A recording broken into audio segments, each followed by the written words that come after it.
Following the release of long-awaited game Starfield, some players took issue with one of the game's character customization options. The game allows players to select their character's pronouns, the options being she/her, he/him, or they/them. A prominent voice at the center of this drama is YouTube streamer Heel vs. Babyface, who has 350,000 subscribers on his channel. In a now viral clip from one of his live streams, the streamer said that the pronoun option ruins the immersive experience by referencing a current day topic. We get immersed in our world? Yeah, well, guess what? Pronouns!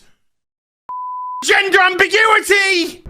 We spoke to the University of Maryland's Director of Bias Incident Support Services, Brian Medina, who was part of the school's Diversity, Equity, and Inclusion Office.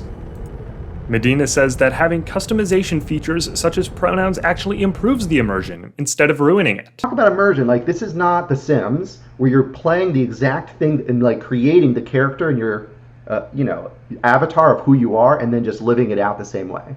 You're creating a fantasy world, you're creating a dynamic experience and amongst a community of people to be able to develop yourself in ways that are meant to be not real. So to incorporate things that actually are real, non-binary people like me, if anything, it's the most immersive you could be. The controversy erupted another discussion.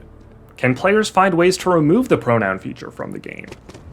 Online, folks debated if using Nexus Mods, a website used to create your own computer game modifications, would allow for this. However, back in August 2022, Nexus Mods put out a statement regarding a modification that a user created to remove pride flags from the game Spider-Man Remastered. According to the owner of Nexus Mods, if we think someone is uploading a mod on our site with the intent to deliberately be against inclusivity and/or diversity, then we will take action against it. Medina, a longtime gamer, also says that the point of games like Starfield is to make the impossible possible.